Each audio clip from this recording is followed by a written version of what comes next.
de uma briga com o irmão, com a companheira, com o companheiro, ou no trânsito, e você não está entendendo, no meio do caminho, como você chegou àquela briga. Não estou falando em dialética, discussão filosófica. Estou falando briga, quase chegando a que se fala aqui no Brasil, às vias de fato, a dar uma porrada em alguém, né?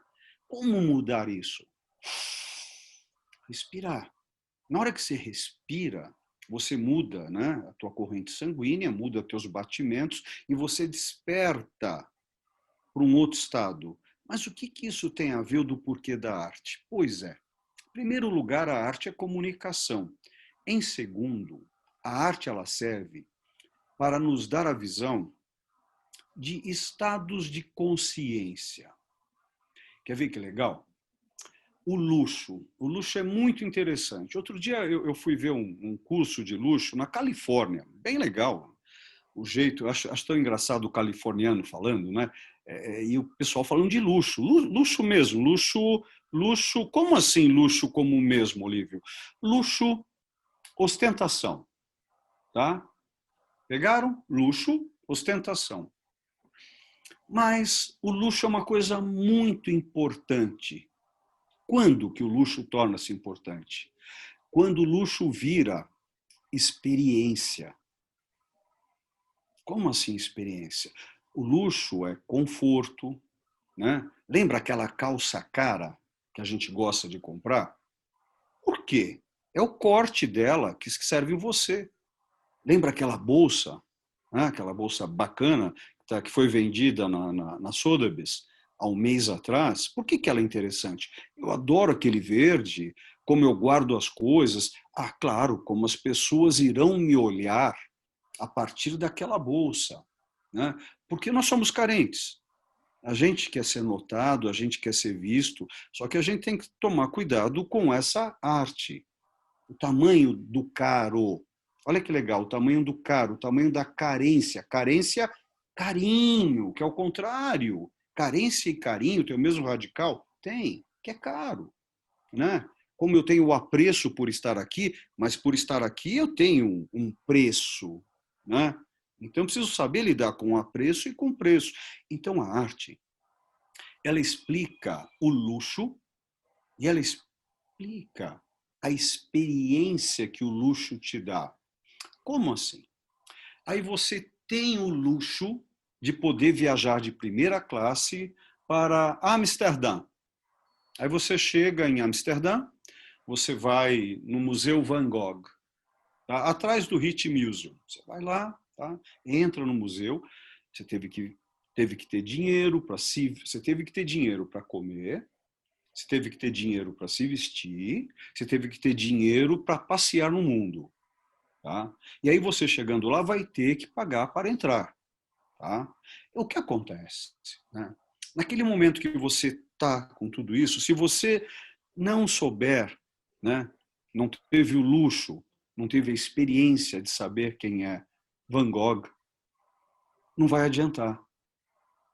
Você não vai entender quando ele pinta aquela obra, né, onde você vê ele no quarto dele, com uma cadeira vazia, quer dizer que ele estava esperando o Theo, o irmão, chegar, que não chegou. A janela entreaberta, né, porque ele tinha cortado a sua orelha, ele estava machucado. Né, e aí você começa a perceber que aqueles tons que ele usa no quarto dele tem tudo a ver com uma arte chamada expressionismo, que trata da expressão. Ela não trata da impressão. Talvez algum de vocês pode me provocar com isso. Elas são muito próximas, mas se nós não tivermos o luxo, a experiência, a capacidade de autoconversar para interpretar isso, não vai dar. Dá para ter o gosto. Ah, eu gosto de Van Gogh. Ótimo. Mas quanto mais a gente se aprofunda em ouvir, olha, não estou falando de música, mas de ouvir alguém, de conversar com alguém, de ler jornal, assistir novelas, mas ter uma interpretação esotérica interior para isso, essa comunicação da arte, que é a primeira, ela faz com que a gente tenha um contato interior e aí existe o porquê da arte. Aí a palavra arte cabe. Lembram? Arte, arco, ponte, arcano, segredo. A arte ela vai trazendo os segredos. Agora, o mais legal, a arte ela não está fora. Acreditem, a arte está dentro. Se eu não souber conversar comigo, eu vou sentir o gosto da arte, do feijão, do arroz, de um filé frito, tá? Mas eu não vou sentir a vontade, a voluntas. Eu não vou mudar meu nível de consciência, não vou alterar os meus estados interiores. Essa é a comunicação principal da arte. No decorrer dessa segunda fase nossa, nós vamos nos debruçar propriamente na arte. Só que se nós não tivermos a objetividade, olha que legal, a objetividade abstrata, não vai adiantar. Se eu tiver só abstração e não estiver o objeto, tá? Não vai adiantar. Tem uma palavra muito estranha em português que quer dizer porcaria, tá? É chamada de abjato. Só que eu gosto muito, nos meus cursos, de falar sobre objeto e abjato. Porque jato, do latim, que vem do grego, significa executar. Por isso que você tem o objeto. Ele existe per si. Você tem o objeto. Mas eu estou segurando um copo, que é um abjato, que não é o objeto. Se você sabe trabalhar isso dentro de você, você compreende a abstração. Você compreende essa atração. Você tem realmente um prazer dentro de você. E nesse momento, ao estudar, ao ler, ao ver, ao tocar a arte, você não estará tocando a ostentação, mas sim um luxo que é a experiência dele. A arte, ela serve para revelação. Ela tem que nos revelar. E se vai revelar é porque está velado. Tem véus. Ela está oculta, né? Os grandes mistérios, Einstein falava muito isso. Qual o motivo da vida? Desvendar os grandes mistérios, ou os pequenos, mas desvendar o mister. Mistério vem de onde? Vem de mister do latim, que quer dizer o quê? Fundamental. É o momento que a gente tem um salto. Então, para que a arte? Para modificar, se preparem, os nossos problemas. Eu já falei uma vez aqui. Nós somos o tamanho dos nossos problemas. Não é bom ter problemas pequenos, mas é horrível ter problemas grandes? Pois é, né? Se eu só tiver problemas pequenos, eu devo ter um salário pequeno. Quanto maior é o meu salário, quanto melhor eu sei resolver problemas. Emblemas. Eu tenho um emblema, que ele é marco, ele é marcado, mas ele vai se tornar problema. Porque eu não tenho a consciência de mim para entender aquele emblema. Eu tenho que tentar sacar isso dentro de mim. E aí, a arte ela vai nos produzir este estado quando eu converso comigo. Ela serve para isso. Ó, a primeira galeria, o nome galeria, foi colocado no Partenon. Lembram o Partenon, na Grécia? Tá? Foi lá. Lá era chamado de galeria. É o pré-átrium, átrium entrada. Ali se preparava para ver a deusa que estava lá dentro. Então aquilo não era um museu, aquilo era um templo. Como até hoje ainda, quando nós entramos no museu, nós queremos silêncio. Por quê? Porque eu quero me, olha essa palavra que magnífica, eu quero me identificar. Idêntico, id, Freud, id. Eu quero buscar essa minha origem para poder compreender talvez o meu ego e o meu superego. Então eu preciso do silêncio, porque aquela arte dentro daquele museu que foi originado num templo me levará a um contato comigo e, conforme for, um contato com algo maior, que é o que eu quero.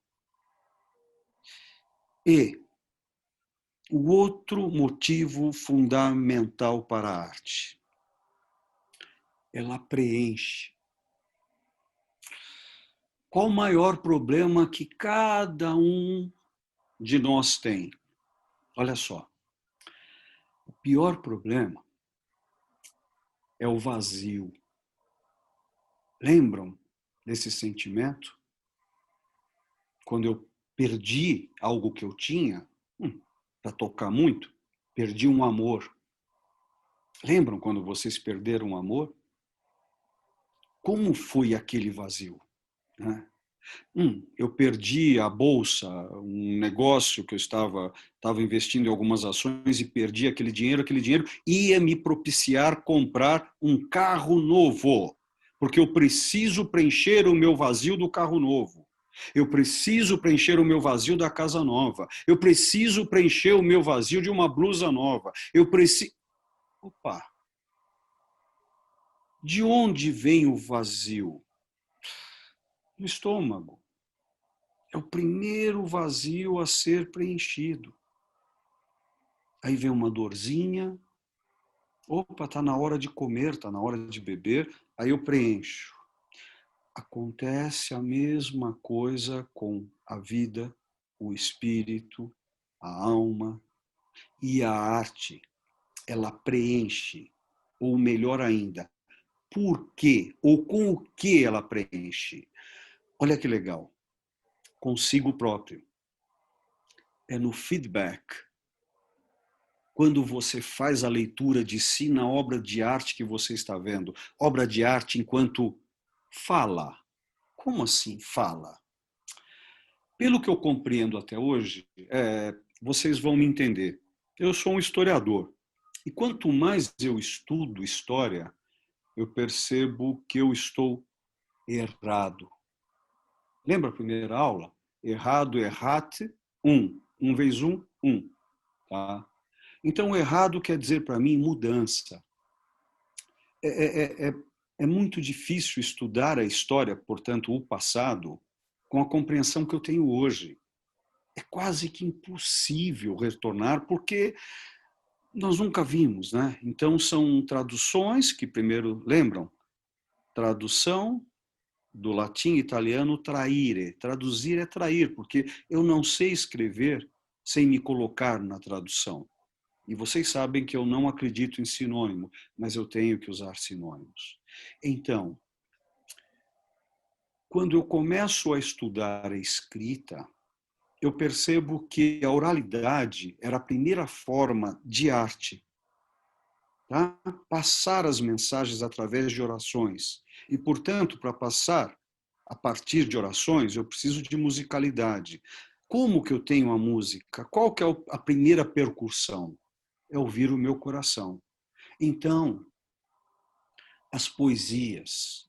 Eu não sei o quanto vocês gostam de poesia aqui, tá? Mas às vezes a gente gosta de alguém pela poesia, é uma palavra grega que quer dizer fazer. Não quer dizer ser poeta, viajar, não. No grego, poiesis, tá? É fazer, é realizar. Não é ser platônico, abstrair, tá? Estão ensinando algumas coisas equivocadas para a gente. Tá? Então, a poesia, ela tem uma coisa interessante.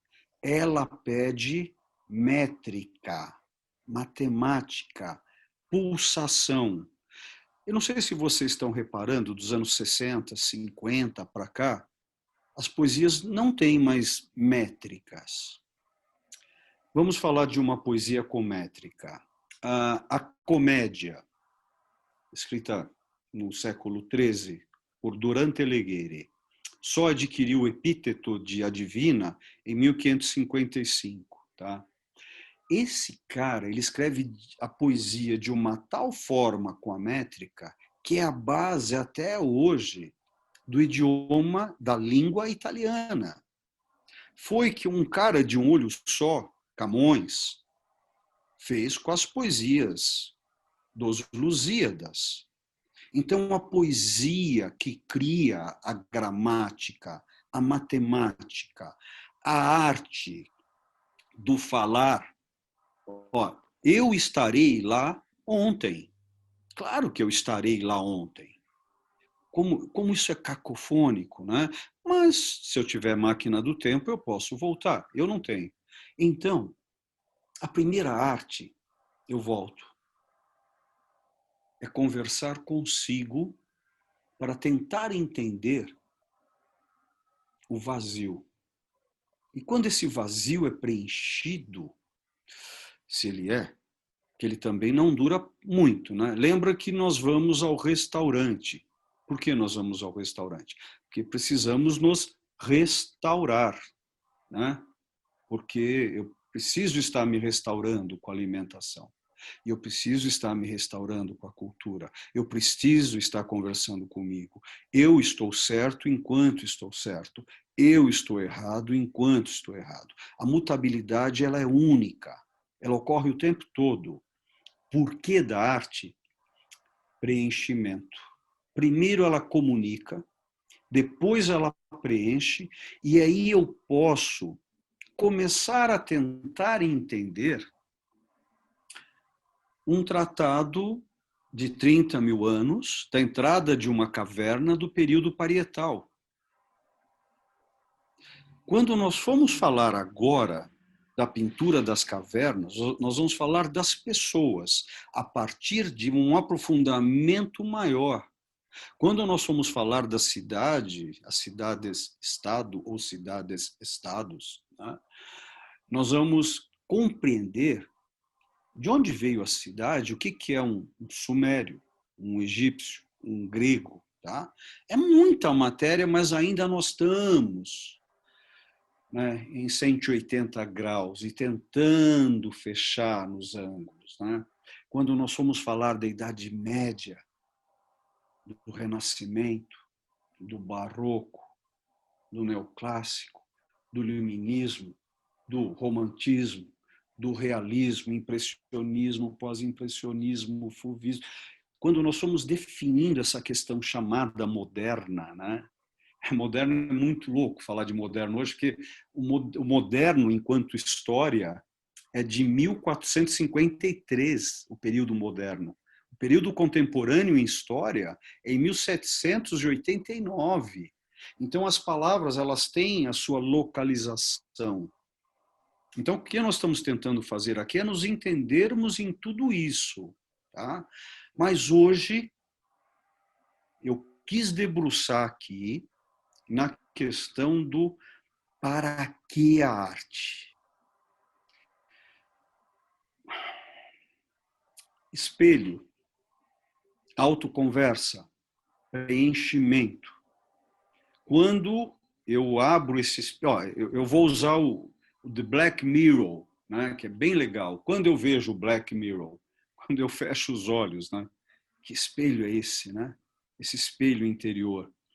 Ali, quando eu abro os olhos, né, e vejo que eu posso ver de 3.000 a 7.000 angstroms, né, e de repente eu não tenho inteligência, capacidade mental que o meu cérebro pode atingir, mas mentalmente eu não tenho o educare, educação, educare, conduzido para ampliar.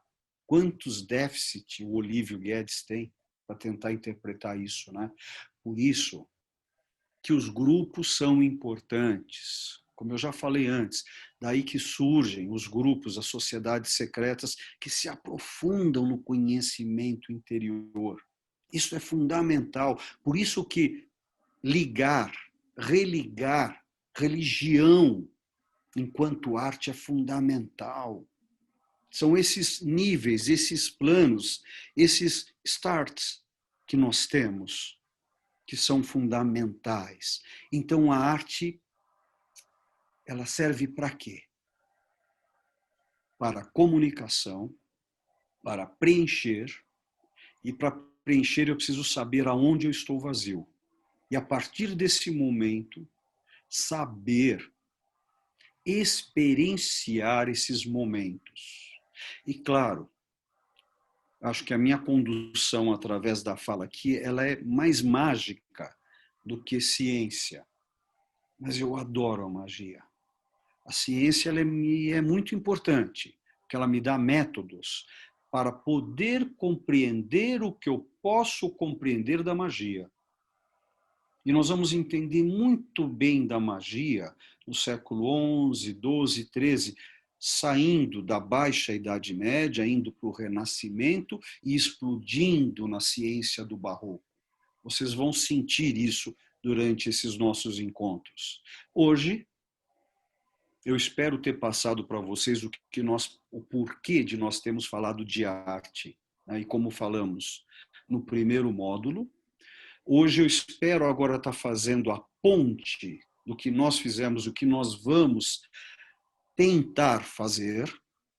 Eu espero conseguir atingir vocês, né? Porque eu preciso primeiro me atingir, eu preciso estar no insight do dia, né? E a partir desse momento nós vamos tentar nos aprofundar.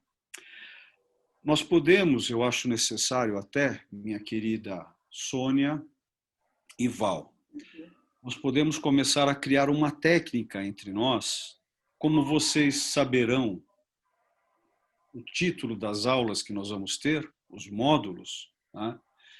Até trazerem pré-perguntas. Mas essas aulas elas devem ser mágicas, mas vocês saberão do título com antecedência. E aí poder se preparar para isso, né? Fazer as perguntas chaves. Ok? Bacana. Parei. Então, eu queria te fazer uma... Não sei se é uma pergunta ou uma provocação. Se você diz que a arte explica o luxo e a experiência que o luxo te dá, uma pessoa que não tem acesso ao luxo, ela não tem a experiência da arte? Olha que lindo. É uma provocação. Obrigado. Quer ver que legal? No Japão, a partir, acho que é de 1900, eu vou falar, década de 20, existem no Japão, tá? Japão, olha que loucura. No Japão, monges budistas, que o budismo, a gente fala, budismo, quem criou o budismo foi Buda. Buda nunca criou o budismo, porque Buda é um estado. Bu significa luz e Do significa caminho, caminho da luz. Então, Siddhartha Gautama, aos 28 anos, esse príncipe teve um estado de Buda. Ele se sentiu iluminado, tá? Isso na Índia, que pegou toda aquela parte do Extremo Oriente. E aí, há 100 anos atrás, monges mendigantes, eles vivem do mendigo, né? Eles vivem do pedir. Monges estudaram para isso, se dedicam a isso. Então, de repente, para um japonês rico com a sua Mercedes SL500, sei lá, no Japão quanto deve valer, nos Estados Unidos ela custa essa Mercedes mais ou menos uns 180 mil dólares. Aqui no Brasil nós vamos falar em 600, 700 mil reais. No Japão deve custar acho que uns 100, 120 mil também. Então é considerado um homem rico, tá? Então esse homem rico ele para, tá? Talvez ele esteja dirigindo o carro ou não, porque ele pode ter um motorista, para dar um dinheiro a esse monge. Por que ele faz isso? Ele espera obter com essa tzedakah, com esse dinheiro, ele pretende ter um talismã, pretende ter uma sorte para conseguir para ele, Soninha, mais dinheiro. Esse monge que recebe esse dinheiro não vai ficar com ele. Ele vai levar para o templo para que comprem comida, que para ele é o luxo. E o luxo do dono da empresa, o dono eu vou complicar mais ainda, o dono da Samsung, que é uma empresa coreana, que estava passeando no Japão, que falou com um monge que é budista da Índia. Olha a magia, né? Então, é o luxo do quê? Claro que quando você me provocou, nós estamos falando desse luxo paulistano, né? Aqui na nossa cidade, onde você entra numa Louis Vuitton, né? Onde talvez o varredor da Louis Vuitton, imagina esse cara que ganha um salário mínimo, ele ganha R$ 1.000 por mês para varrer a loja, e ali do lado dele tem uma bolsa de US$ 50.000. Tá? Então, aí nós vamos usar as medidas. Por isso que eu brinquei, minha querida parceira, não, minha querida amiga e parceira, tá? A questão da métrica na poesia. Eu vou dar um passo louco atrás agora. De repente, existe um filme chamado de O Fio da Navalha. Ele se passa na França, né? E esse cara, ele é um cara um norte-americano, né? Ele está vivendo no fio da navalha, porque ele tinha dinheiro, não quis ter mais e foi viver uma vida de sábio. Então, a questão é, a pergunta fundamental, o que é o luxo? Existe um curso na USP Leste que eu devo dar umas 3 palestras o ano que vem, tá? Nessa disciplina, sobre luxo. Só que lá nós vamos falar do luxo da brincadeira da Sônia. Eu vou falar de sapato, eu vou falar de bolsa, eu vou falar de roupa, eu vou falar até... É bem legal até falar de uma Coco Chanel, a vida dessa mulher, né? Por que ela se deu esse epíteto? Por que a riqueza veio do Chanel número 5? Por que aquilo explodiu no número 5? E ela foi feliz com isso? Ou os parceiros que ela teve que bancaram o caminho dela? E ela soube lidar com ela, o corpo dela e o que ela desenvolveu até hoje. Então, minha querida amiga, é uma provocação, eu não consigo fechar esse assunto, ele é muito complexo, porque hoje eu tenho pessoas aqui no meu prédio, né, que são os faxineiros, mas é fantástico quando esses caras me dão bom dia. Como vem de dentro, né? O bom dia. E eu, como proprietário, conselheiro do prédio que moro, né? Eu fico feliz com isso, né? Então, que luxos são esses? É um complexo. É um complexo. Eu não te respondi, tá? Ótimo, gostei. É. A Luciana, ela escreveu o seguinte: boa noite. Ele falou que, em primeiro, arte é comunicação. E, em segundo, alguém lembra a nomenclatura que ele deu? Você falou comunicação e... Comunicação eu acho que quem tem a resposta para isso se chama Val Menezes, porque ele gravou. Né, Val? Eu não lembro. Alguém lembra? Eu lembro, você falou estados de consciência. Opa, obrigado. Quem falou? Quem falou? A Marta. Cadê? Oi, Marta. Marta que estava nadando. Tá bom, Marta. Agora eu já saí da piscina. Tá bom, tá bom, tá bom. Tá. É. E outra pergunta, aproveitando que eu estou falando, eu vejo esse luxo, pelo que eu anotei, que eu estou vendo, que ele é como se fosse uma experiência, um conhecimento. Então, talvez o luxo, no sentido artístico, ele seja um conhecimento a mais que eu tenha, que eu posso ter mais assim sensibilidade numa arte e tal, porque estudei, é um estudo. Então, acho que o luxo seria mais esse sentido, conhecimento. É, Será que não? não, não, não. Olha que legal. Você está perguntando, está afirmando e desafirmando. É esse movimento. É isso legal, É. Marta. A história toda tem determinados momentos na vida que a gente tem que, na hora que você liga para mim e fala, Olívio, eu preciso de uma avaliação da minha obra de arte porque eu herdei da minha avó. Isso vai ser muito importante para a minha família porque estamos fazendo um inventário. Nesse momento, você está contratando o Olívio, né, que aí é esse historiador Marchand, para te dar um valor financeiro que poderá mudar certas questões na divisão do inventário da família. Então, eu tenho que ser ali totalmente realista. Ali não tem essa brincadeira que nós fazemos aqui, que é a brincadeira que eu acho mais interessante na vida, né? Que é esse movimento. Agora, o luxo por luxo, ele é ostentação, que não é algo ruim, porque eu preciso do carinho, do olhar alheio. Eu preciso desse carinho, tá? Porém, o que você colocou que é muito legal e legal que você não me ouviu, você me escutou, tá? O pulo do gato é ostentação virar experiência. Essa é a sacada no luxo.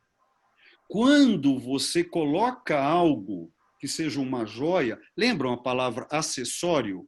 Aquilo que te dá acesso. Se você coloca um determinado. Eu lembro, gente, como foi difícil para mim comprar a minha primeira jaqueta de couro, porque ela tinha todo um simbolismo para mim. Eu acho que eu ia virar mais macho tendo uma jaqueta de couro preta, sabe? Na época era isso. Então, James naquele Dean. momento que eu consegui. O quê? O quê? Quer virar um James Dean. Eu, olha, e claro, eu estava usando o que por debaixo da jaqueta preta de couro? Uma camiseta Hering branca. Era, você pegou, Soninha. É exatamente. Eu queria me identificar com ele. É claro que eu queria, né? Então, naquela época, eu corria de moto, eu corria de carro, eu queria essa identificação. Então, esse luxo ele pode ser transformador. Esse é o ponto. Então, olha que legal agora, pegando a Marta, pegando a Sônia, né, e tentando interpretar esses níveis de consciência. A grande sacada é utilizar isso. E a arte, a história da arte, é como a história do antiquariato. É mágico esses objetos do antiquariato. Eles trazem uma condição tão profunda que às vezes é difícil de se entender, sabe? É isso, Marta. É isso aí. Estados de Posso perguntar? consciência. Posso falar? Val, a Cláudia, você corta. Tá, fala. Às vezes eu escutando você falar, eu acho que eu tenho uma sensação que você humaniza a arte. Quando você fala da arte como comunicação, como um desvelar de emoções, de conteúdos. Só que aí me surge uma dúvida, como conciliar isso que você fala como se fosse um processo humano com uma situação, quando você fala do luxo ou quando a gente vê tanta pobreza, tanta distância das pessoas com esses conteúdos que são produzidos. Eu estou lembrando na sua galeria uma vez que você falou o quanto que você pagava de IPTU, por exemplo, na sua galeria. Então, assim, como que você junta essa questão humana da arte inerente ao ser humano com essa questão material e financeira? Na verdade, eu acho que no fundo a pergunta é essa. Uau. Olha que legal. Cláudia, como eu tenho um autoconhecimento muito profundo e sei tudo de mim, eu não sei, tá? Mas agora, tendo uma troca com você, né? Eu acho que é uma complexidade de tudo isso, né? Então, muitas vezes, eu me engano e vou assistir um filme na Netflix. Porque o que você está me trazendo Olha que contraditório. Eu vou morder. Gente, eu mordo muito a língua, tá? Eu entro muito em contradição. Então, quando você me faz uma pergunta dessa, eu não fico vazio. Eu fico cheio demais. Eu fico empanturrado por perceber que para te dar uma resposta sobre isso, eu teria que ter muito tempo, mas eu não acho legal esse tipo de respostas. Olha, eu preciso de muito tempo para poder te dar essa resposta, senhora artista Cláudia, né? Cláudia, né? Então, a questão é que eu acho que para ter esse tipo de... Essa palavra é complicada para mim, ela é muito complicada. Para ter esse tipo de julgamento, para tentar entender esses pesos, eu gosto muito da palavra... vamos entrar um pouco na transdisciplinaridade. O que faz a transdisciplinaridade? Né? Ela atravessa as coisas, ela entende entre as coisas. E por causa disso eu gosto muito da palavra, né? Terça-feira, nós estávamos tratando de um assunto aonde eu entrei exatamente na palavra que eu gosto de utilizar nesses momentos. Depende. Só que a palavra depende vem do latim dependere. Dependere, pendere, pêndulo. Você tem que saber lidar com esses pêndulos, com esses valores. Eu jamais... Eu posso te dar uma resposta pronta. Olha que horrível que vem, né? Vou te dar uma resposta pronta. A resposta pronta é que depende de cada um, tá? Mas isso é óbvio, lulante, como diria a vovó Rafaela. É o lulante isso, né? Mas eu acho que o mais legal é que nós não estamos de pronto para responder isso. E talvez por isso seja importante. Cláudia, depende. É o que Bom, eu posso dizer. mas uma coisa então que eu queria te falar que Não. então não, quando você fala da arte, você essa sensação que eu tenho de ouvir você falando é de muita humanidade, mas se eu abro a porta da minha casa, eu não sinto essa humanidade na vida. Não, mas é isso que eu queria te falar. Então, o bom de te ouvir falando isso é pensar nesse contraponto e talvez a gente, como artista, o que a gente pode fazer para que essa humanidade se estenda à maioria das pessoas. Eu acho que eu posso não estar rindo, tá? Mas eu estou feliz com o que você está vendo em mim. Mas não existe só esse Olívio, tá? Existe aquele Olívio, né? Que em vez de humanizar a arte, olha que coisa pesada. Eu vivo da arte. Também. Uhum. E aí viver da arte, acreditem, é um outro Olívio. Eu tenho várias gavetas, aí eu preciso saber lidar com isso. Então, eu também sou eu sou um negociador. Uhum. Então, na hora da negociação, isso é um complexo. E ainda bem que eu sou filho de um... Olha que legal, eu sou filho de um pai advogado criminalista, que acho que me deu um pouco, me ensinou um pouco a falar bem, só que eu sou filho de uma sefaradi, né?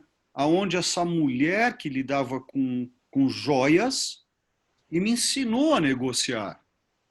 Minha mãe sempre foi melhor negociadora do que papai. Então, existem vários Olívios. Então, nesse momento, eu fico muito feliz com o que você está me dizendo. Mas por que eu estou trazendo esse alerta? Porque a palavra humanização, ela é linda. Só que ela vem de humus, que quer dizer terra. Igual a palavra em ivrite, Adam, Adão. Adão quer dizer barro, vermelho, né? Adam. Só que humano vem de humus, que também quer dizer líquido, mas basicamente humus quer dizer terra. Terra vermelha, roxa, lembram? Uhum. Aí a gente entra na religião. Então, o humano ele também é muito duro. E a gente vai lembrar cada um de nós aqui. Aqui acho que não tem ninguém muito novinho, né? A gente já se percebe o quanto que nós temos que mentir na vida. E mentir faz parte do estado adulto. Nós temos que mentir. Olha que... Né?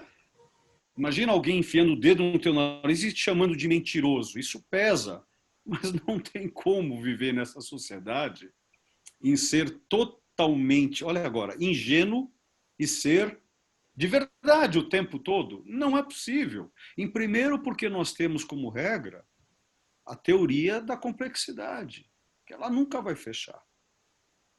Cláudia, Sim. Obrigado pelo humanismo. Você é querida. Obrigado. Tá, Eu estava precisando ouvir isso. Obrigado, obrigado. Bom, bom, bom. E aí, alguém gostaria de comentar alguma coisa? Está todo mundo tão quietinho? É o frio?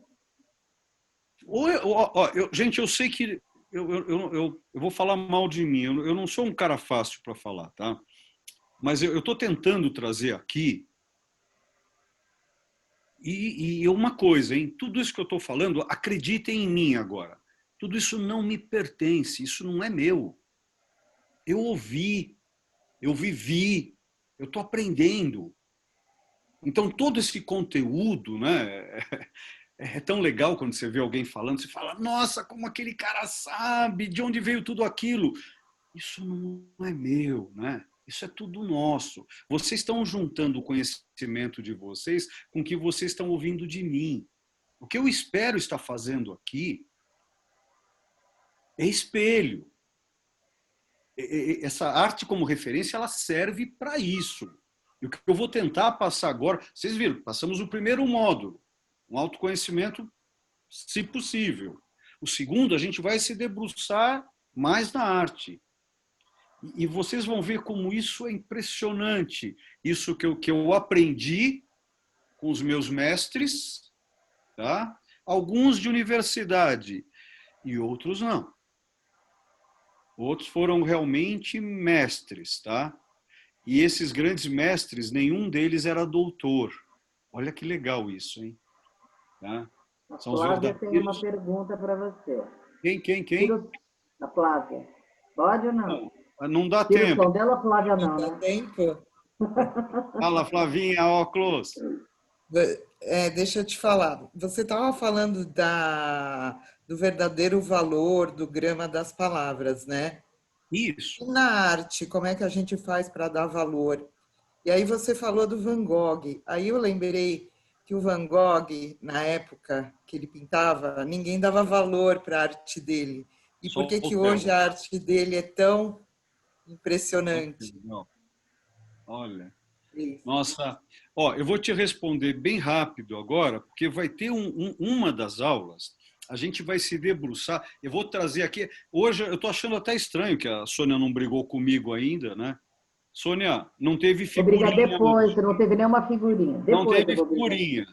Então, Flavinha, vai ter uma aula que eu vou me debruçar e vai ser na última aula, onde nós vamos entrar na teoria de valores. Mas eu quero adiantar um pouquinho para você. A arte, ela tem essa questão de valor, em primeiro lugar, ela tem, olha só que coisa, ela tem um grupo eleito que elege essa obra para ser cara.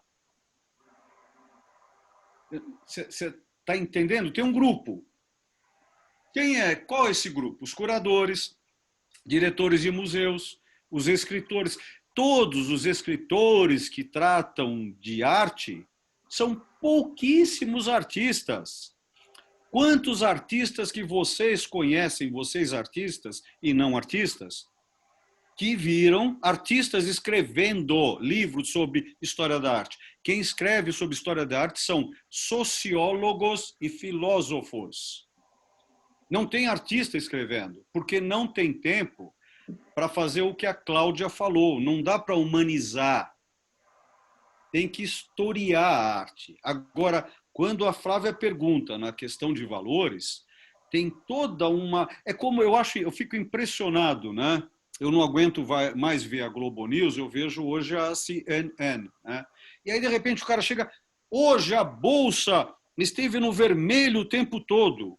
O cara esqueceu de falar. Teve pessoas que ficaram milionárias porque ela foi para o vermelho. Não, mas a Bolsa tem que ficar o tempo todo no alto? É impossível. Então, A arte ela tem que ter essa oscilação. Eu lembro que um banco me procurou há 16 anos atrás para montar um fundo de 50 milhões de reais em arte. Eles não sustentaram, porque a arte ela é muito imprecisa e incerta. Então, Flavinha, tem um grupo eleito, tá, que faz com que isso ocorra. Não é que todo mundo achou bonitinho, não é assim. Mas agora você trouxe o Van Gogh. Ele vendeu, sim, uma obra em vida. Vendeu para o Theo, que era o irmão dele, tá bom? Agora, o que acontece? Esse cara, aí é que tá. Um dia nós vamos chegar nesse tipo de curso ainda. Nós vamos falar 1 hora sobre Van Gogh, que aí é muito legal, tá? Aí você vai ver, porque no caso de Van Gogh, a chave dele que ele era um protestante, ele era da Holanda, dos Países Baixos, aonde ele trabalhou no que, Van Gogh? Ele tinha acredite, uma oralidade boa, ele chegou a ser uma pessoa de trabalhar com religião protestante, trabalhou em galerias de arte e aí resolveu pintar. Só que aí, quando você vai analisar por que esse cara... Olha que legal, a obra dele você tem em 1990. Dr. Gachet. Foi vendido por 82 milhões de dólares. Olha que fantástico, né? Agora, olha que legal a história. Quem comprou? Foi um japonês. Puta, que legal, um japonês. Do outro lado, comprou o Van Gogh. Pera, de onde vem a grana desse japonês? Seguro. Por que ele comprou? Ah, ele comprou porque ele adorou Van Gogh, ele sentiu Van Gogh. Esse cara estava quebradaço. Só tinha um jeito dele continuar no mercado por mais 2 anos. Era comprar uma obra, ostentar que ele tinha dinheiro. Então esse cara deu um golpe no mercado, conseguiu 2 anos, ele morreu e essa obra foi queimada quando ele foi cremado. Essa obra está sumida. Imagina, não. Imagina se essa obra volta para o mercado. E é mentira isso. Isso é a arte, gente. Aí que eu preciso... Claudinha, está entendendo o Olívio desumano? Isso também é arte. Não é o Olívio, é o sistema. Mas eu vivo nele, Cláudia. Obrigado. Eu também, não, eu também. Cláudia, me pede para casar com você, que hoje eu aceito. Olha, tá legal. Obrigado. Ó, quer ver? A arte é uma coisa muito interessante. Realmente, a arte pode tudo. Ela deixa pessoas milionárias de um dia para o outro e fazem com que pessoas, os artistas, morram por causa dela. Morram. Quantos artistas vivem da arte pela arte? E não é possível. Como pagam as contas? Tem um artista hoje que, infelizmente, ele está pedindo na mídia social dinheiro para comprar material. Alguns artistas aqui, eu não sei se sabem disso, tá? Óbvio que minha mãe me deu elegância suficiente para não falar quem é. Mas ele está hoje, eu recebi isso ontem à noite. Ele colocou na mídia que ele está precisando de material para produzir, para comer, né? Então, são... Quantos mundos nós vivemos? Eu adoro, é muito legal ter sido diretor de MUBI, ter galeria na Gabriel Monteiro da Silva, mas, ao mesmo tempo, como ajudar as pessoas que não estão comendo agora e que hoje estão passando frio? Não é fácil lidar com tudo isso, mas aí eu me engano, aí eu minto para mim, eu fujo, aí eu volto, entende? É um contexto todo. Agora, a arte, quer ver que legal? Vocês estão indo para Campos do Jordão, olha que legal, pegamos o carro, estamos indo lá. Aí, de repente, furou o pneu do carro. O que acontece? Você vai lá, pega o step, coloca e anda. E o que você faz? Apareceu o posto de gasolina. Você para teu carro, vai lá arrumar, porque você não quer, não está tão perto assim para chegar, né? Você quer arrumar o pneu, né? Aí você pega, vai aonde arrumar o pneu? Né? Borracheiro. No borracheiro. Aí o borracheiro vai lá, tudo lá, chega lá. Boa tarde, doutor. O cara não...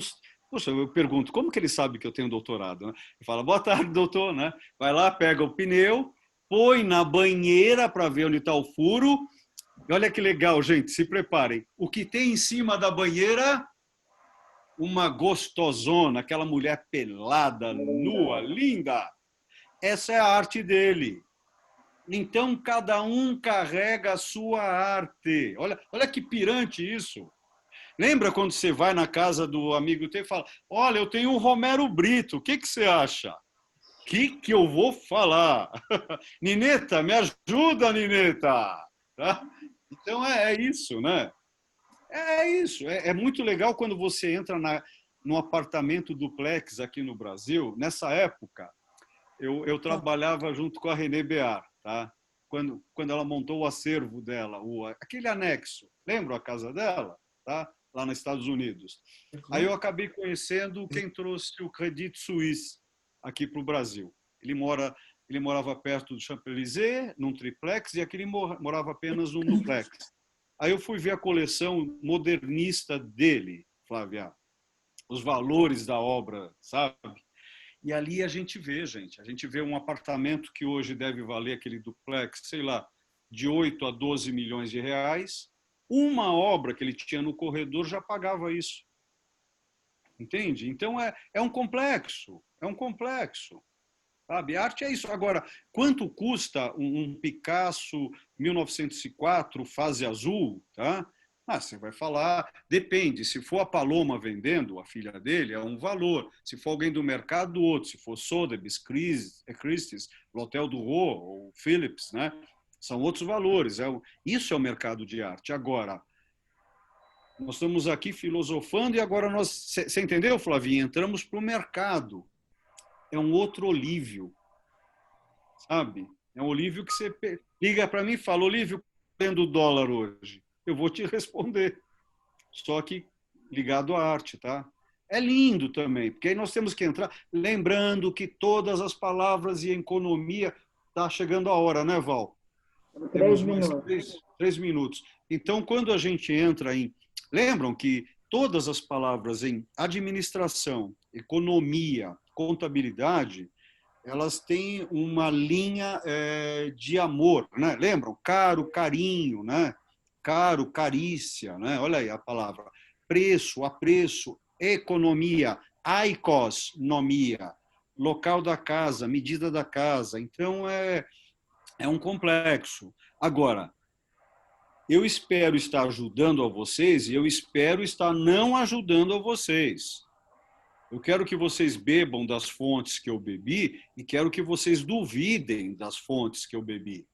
O que eu estou falando, eu sou um acadêmico, então eu tenho 3 livros que me dão base do que eu estou falando. Mas aí, e quando a gente começa a se perguntar, será que esses 3 livros, desses 3 doutores, eles também estão certos ainda hoje? Pois é um complexo.